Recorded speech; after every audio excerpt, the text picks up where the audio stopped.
Imagine your 6-year-old son walking behind a bush just 30 feet away. You wait for the jump scare, but it never comes.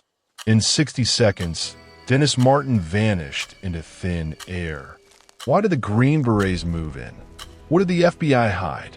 Today, we uncover the darkest mystery of the Smoky Mountains. This is Unresolved Truths. June 14th, 1969. Spence Field, high in the Great Smoky Mountains National Park. The sun was out, and for the Martin family, it was supposed to be a perfect Father's Day weekend. Bill Martin, along with his sons Dennis and Douglas, were part of a multi-family hiking trip. Dennis was only 6 years old, a bright, energetic boy with a shock of red hair. The kids decided to play a game. They wanted to play a prank on the adults. The plan was simple. The boys would split up, hide behind a line of bushes, and jump out from different sides to scare their parents. Bill Martin sat on the grass, laughing, watching his son walk behind a thicket of rhododendrons just 30 feet away. One by one, the older boys jumped out, but Dennis didn't. Bill waited. 1 minute passed, then 2. He called out his name, expecting a giggle. Silence.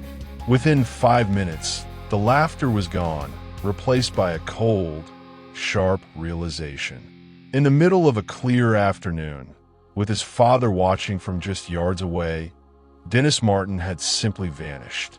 Little did Bill know, this was the last time any human would ever see his son. The search began almost instantly, but nature had other plans. Within hours of Dennis's disappearance, the worst storm in the park's history hit the mountains. 3 inches of rain fell in a matter of hours. The temperature dropped. For a 6-year-old in a simple t-shirt and shorts, the threat of hypothermia was immediate. But while the searchers fought the rain at Spence Field, something strange was happening a few miles away at Sea Branch. Another family, the Keys, were hiking when they heard a blood-curdling scream that echoed through the trees. Seconds later, they saw a rough-looking, hairy man emerging from the brush. He was carrying something over his shoulder, something that looked like a small child in white. The Key family reported this to the park rangers, but here is where the mystery turns dark. The rangers allegedly told them to stay quiet. They claimed the timing didn't match, but investigators later calculated that a man moving through the brush could have easily covered that distance. Why was the most important lead in the case suppressed? Who was that man, and why was he hiding in the deep forest? As the days went by, the search grew to a scale never seen before.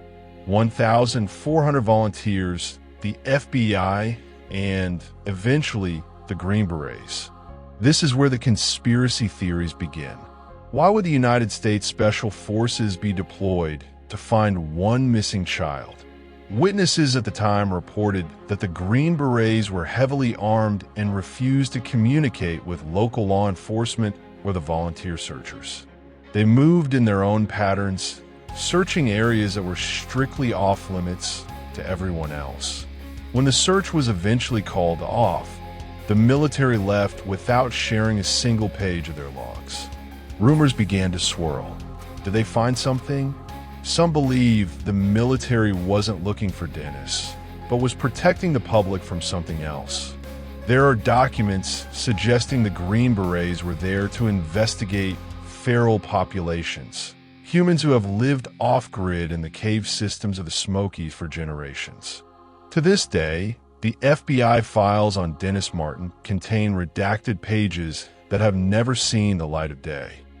The Dennis Martin case is the cornerstone of what researcher David Paulides calls the missing 411.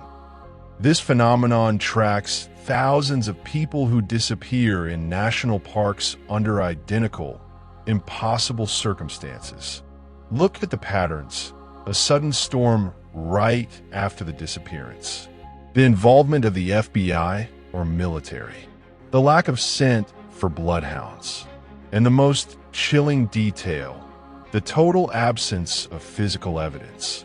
In most animal attacks, there is blood, clothing, or a struggle. With Dennis, there was nothing.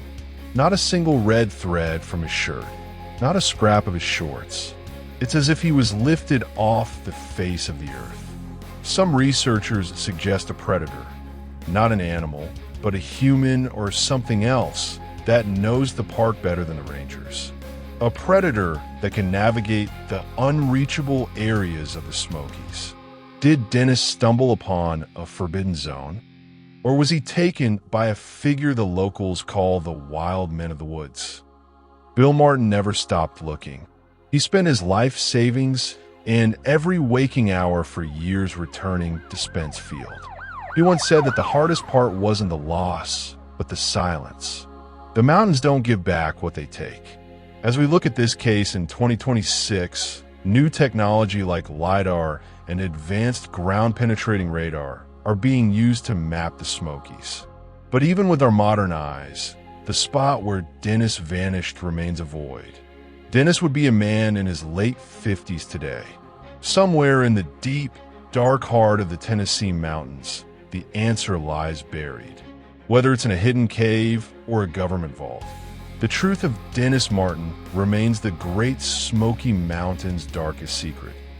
What do you think happened in those 60 seconds? Was it a kidnapping, a feral human, or a military cover-up? The mountains are watching, and they never tell. Let us know your theories in the comments below. I'm your host for Unresolved Truths. If you want us to keep digging into these American mysteries, subscribe and join our community. And please, if you visit a national park, never let your children out of your sight. Not even for a second. Stay curious.